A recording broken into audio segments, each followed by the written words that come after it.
Hello, hello, hello, my lovely people. Thank you for tuning in to Treva's True Life Motivation. I truly appreciate you spending this some time with me this evening. I am not going to be on here long. I just want to share a few words of encouragement to all of you.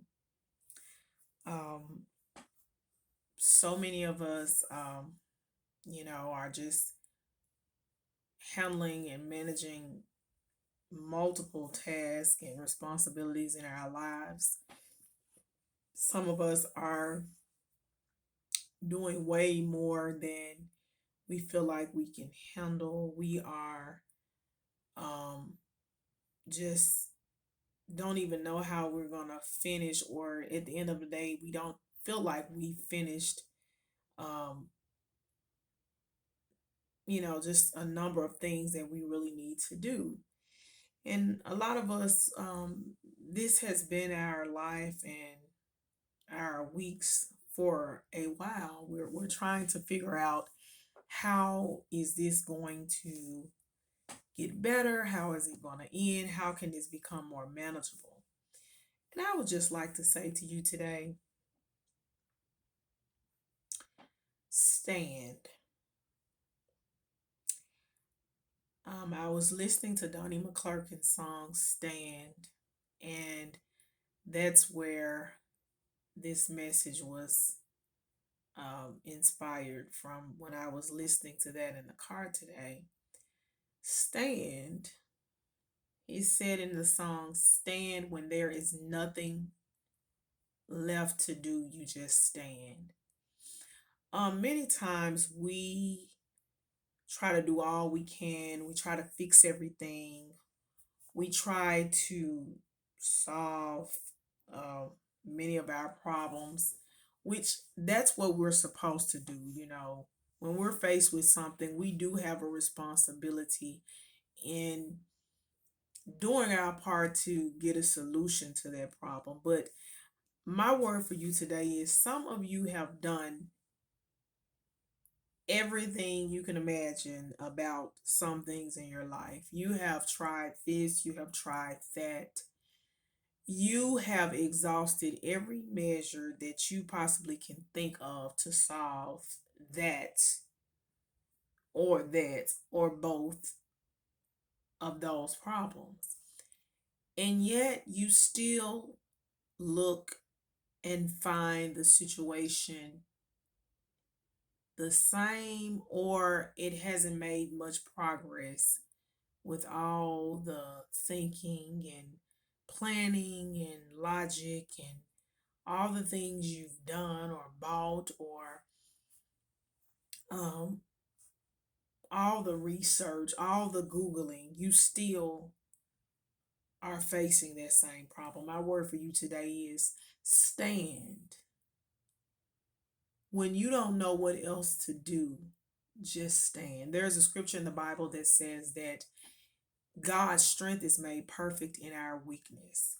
And a lot of times we don't see the strength and power of God until we have exhausted our measures, until there's nothing else left for us to do, until we are just totally drained and exhausted with trying to fix the problem ourselves, whether that be you are mentally drained or physically drained or both.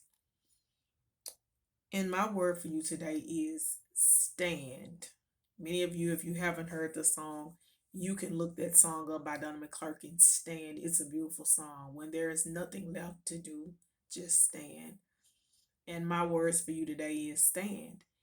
But I also want to let you know that when you decide to just stand and let go and let God, I want you to be encouraged and know that that's not all that you're doing, because when you let go and let God and stand, that is when He's going to pick up where you left off at, because that's when your faith will be kicked into another level of trust in Him. At that point, you are saying, God, I give my hand to you, I give this problem to you. It is too big for me. The battle is not mine, but Lord, but it's yours, God. And I'm not trying anything else. I'm not thinking about it anymore. I'm just going to lean on you. There's a story in the Bible where Paul asked the Lord to take a certain um it was like he described it as a thorn in his flesh.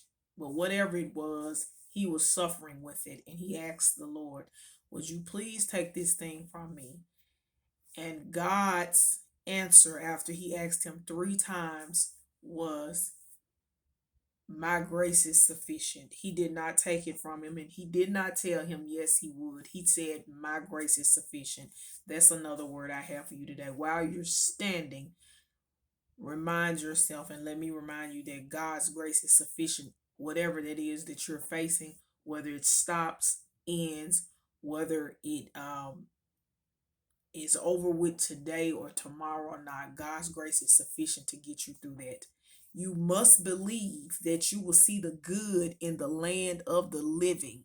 That means before you die, you have to believe that you're going to see good things and better days in order for you to keep going, in order for you to keep thriving, in order for you to keep striving and pursuing and running after the vision that God has for your life. Again, I'm just going to do a brief recap. Stand. When you stand and let go and let God, that's when you will see his power come in to take over that situation. God's grace is sufficient. Whether your trial or whatever you're going through ends today, tomorrow, next month, or next year, his grace is sufficient to see you through. And you must believe that you will see good and better days in the land of the living. If you don't believe that, you will faint and you will not make it. Those are my words for tonight. And again, I thank you for tuning in to Treva's True Life Motivation. And I will see you again on the next video. Thank you.